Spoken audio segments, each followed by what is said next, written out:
Vamos socializar um pouco? Vamos lá na página 106 do módulo entender para que as frações são utilizadas, que são para representar quantidades que não podem ser representadas através de números inteiros. E temos nessa página 106 o Conversa Vem que pergunta: como podemos representar cada parte dos círculos utilizando frações? Você vai colocar a sua resposta pessoal. Na página 107, temos que identificar, indicar em cada figura a quantidade total de quadros em branco e a quantidade pintados, para assim determinarmos as frações. Na letra A, nós temos 3 quadros pintados e 7 no total, ou seja, são 3 sétimos. Na letra B, nós temos 5 quadros pintados e o total de quadrinhos que é 10, então 5 décimos. Na questão 2, você vai recortar a tira do material de apoio da página 17 e vai fazer o que se pede. Você vai dobrar o meio e determinar qual a fração que representa cada uma das partes. Provavelmente você encontrou um meio, que é 1/2, que representa a metade de uma quantidade. Na letra B, com a tira desdobrada, você vai dobrar o meio 2 vezes e determinar a fração. Então, nesse caso, nós teremos 1/4. Na questão 3, você vai observar a tira e as frações e vai completar. Uma tira é igual a quantas partes do meio? 2. Uma tira é o mesmo que 4 partes de 1/4, que representa as 4 partes. Vamos continuar a socialização com a página 108. No passado, muitos povos utilizavam a corda para medir. Você vai utilizar ainda essa tira do material de apoio da página 17 e vai preencher com os comprimentos a seguir. Com ela, meça os comprimentos a seguir e registre-os. Na letra A, uma tira.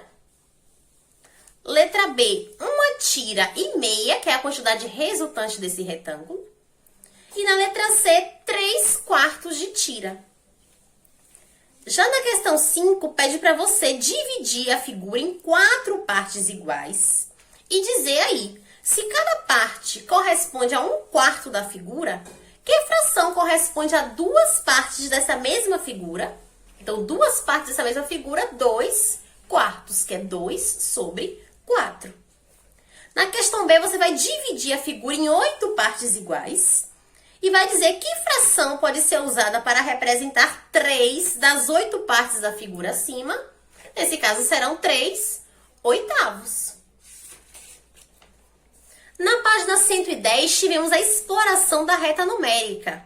E na questão 1, letra A, você tinha que identificar a fração correspondente. Então, a primeira fração, 1/2, a segunda fração, 1/4 e a terceira fração, 1/10. Na letra B, se você dividir o intervalo de 0 a 1 em 3 partes iguais, qual a fração representada? 1/3, que é uma fração em 3 partes iguais. Na letra C, como faria para localizar o número 1/100 na reta numérica?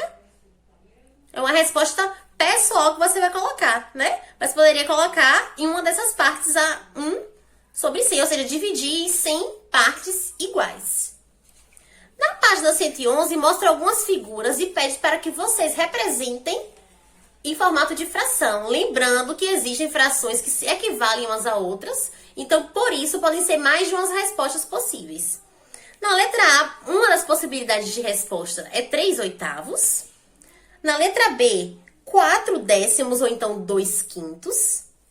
Na letra C, 3/4. E na letra D, 5/5 ou então 1/2, que a figura está toda pintada.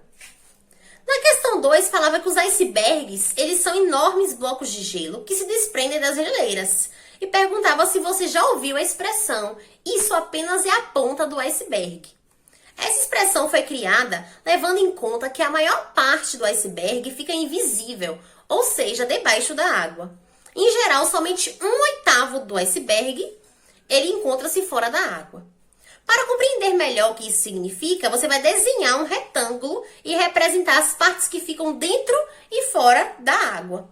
Lembrando que o retângulo ele deve ser repartido em partes iguais, certo? Então, você vai desenhar um retângulo, todo vai ficar dentro, só um pedacinho, uma parte vai ficar do lado de fora. Já que falei que só 1/8 fica fora. Então, você vai desenhar 8 partes e apenas uma delas vai ficar do lado de fora, certo? Espero ter ajudado vocês, que vocês tenham entendido a socialização. Até mais!